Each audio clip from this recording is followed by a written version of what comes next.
Olá amigos, graça e paz. Seja bem-vindo ao canal Voltemos à Bíblia. Eu sou Esdras Amós e nós vamos hoje compartilhar com vocês a mensagem da Palavra de Deus na carta que Paulo escreve aos Colossenses, capítulo 2 e versículo de número 14. Antes de fazer essa leitura, por gentileza, no final desse vídeo, deixa seu like ou seu dislike. Se gostar, compartilhe e também se inscreva nesse canal para que ele possa crescer. Vamos então para a leitura da Palavra de Deus, Colossenses capítulo 2 e o versículo de número 14. Acompanhe a leitura aí comigo.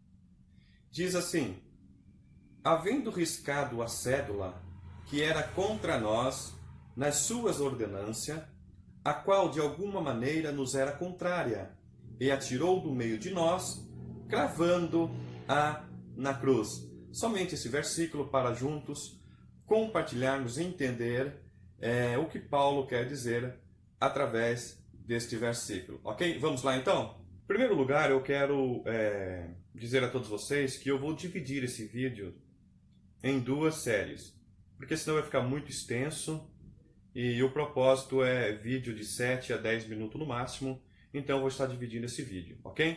Então hoje nós vamos falar uma primeira parte e no segundo vídeo a gente volta a falar deste assunto como a segunda parte, ok? Bom, primeiro passo, nós precisamos entender que Paulo ele está combatendo as heresias, as falsas doutrinas que invalidava a morte e a ressurreição de Cristo.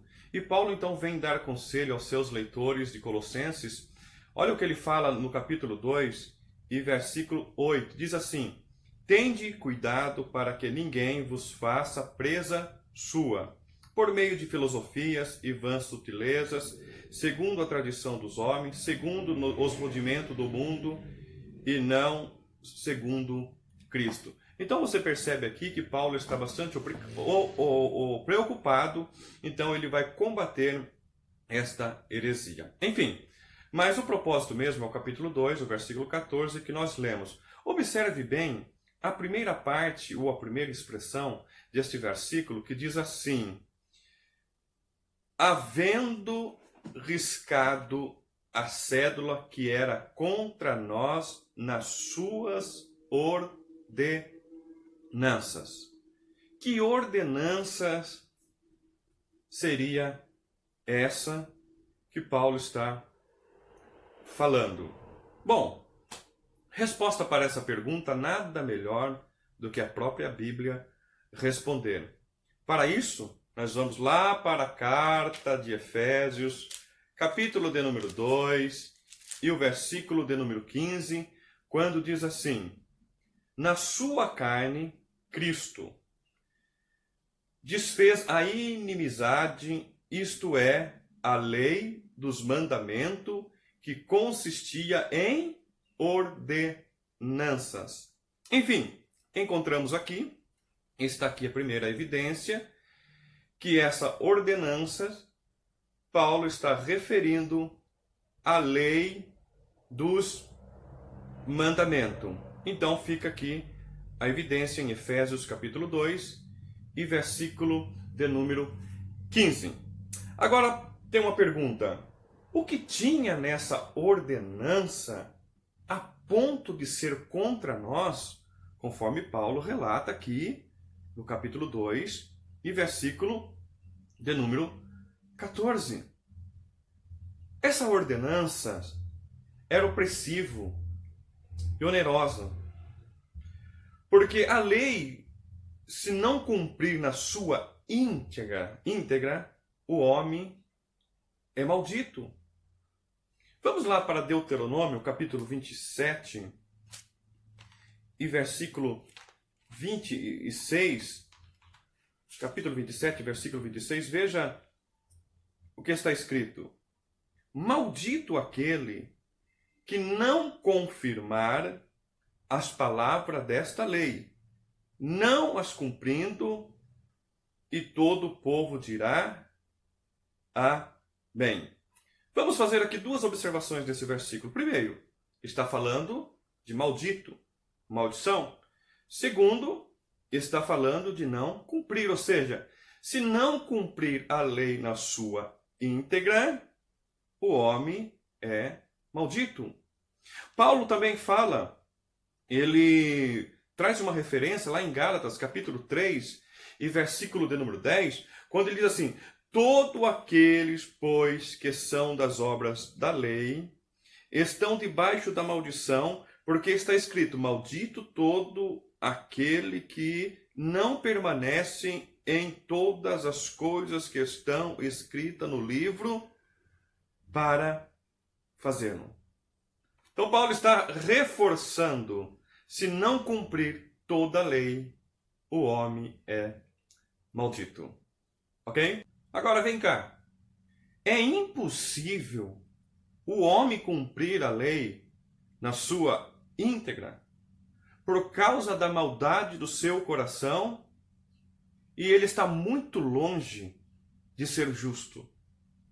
O próprio Deus, lá em Gênesis capítulo 8, versículo 21, diz assim: porque a imaginação do coração do homem é má, desde a sua meninice. O próprio Deus falando que o coração do homem é mau. Eclesiastes 7 e 20 diz assim: na verdade, que não há homem justo sobre a terra que faça o bem e nunca peque. Olha o que o salmista escreve lá no Salmos 14, versículo 3. Desviaram-se todos, e juntamente se fizeram imundos, na qual não há quem faça o bem, não há sequer um, o próprio Deus falando. E Paulo, então, ele faz um reforço em Romanos capítulo 3, versículo 10, quando ele diz assim: não há um justo, nenhum sequer. Então observe que, de acordo com esses versículos que eu citei, nós vamos encontrar aqui os mandamentos da lei que só pode ser cumprido com pessoas justas. E a pergunta que fica: onde é que está o homem justo, sendo que o próprio Deus falou que não há nenhum justo sequer? E sabe qual é o motivo maior desta causa? É o pecado. Lembra que Deus fala lá em Gênesis 3,17? Quando o homem peca, Deus disse ao homem, ao primeiro homem, Adão, diz: maldita é a terra por sua causa. E como então, gente, conseguir cumprir uma lei tão pesada, aonde a sua penalidade é a morte? E Paulo compartilha lá em Romanos capítulo 6, versículo 23, dizendo que o salário do pecado é a morte. Agora vamos junto comigo aqui. Se é impossível o homem praticar, cumprir a lei, por que então a lei dos mandamentos? Está entendendo? Se o homem não é capaz de cumprir, por que a lei então? Como eu disse no início, a própria Bíblia, ela responde às dúvidas que surgem dentro da própria Bíblia. E para isso, Romanos capítulo 5, versículo 20, está assim escrito: veio, porém, a lei para que a ofensa abundasse, mas onde o pecado abundou, superabundou a graça. É importante entender aqui que o apóstolo Paulo não está dizendo que a lei é a causadora do pecado, no sentido de que ela faz com que haja mais pecado. Não, ao contrário, dizer a expressão para que a transgressão abundasse.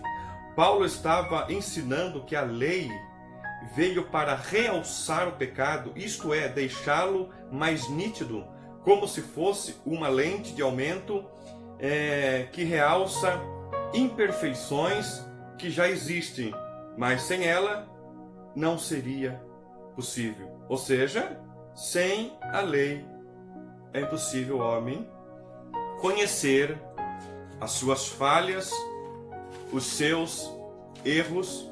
Então está aí a lei. Agora então, o que dizer diante de nossas imperfeições, inapto a cumprir a lei, já que não temos condições? Deus tem um plano para que alguém pague por isso. Nós vamos dar continuidade no próximo vídeo. Que Deus abençoe todos vocês em Cristo Jesus. Compartilhe esse vídeo e deixe seu like. Obrigado.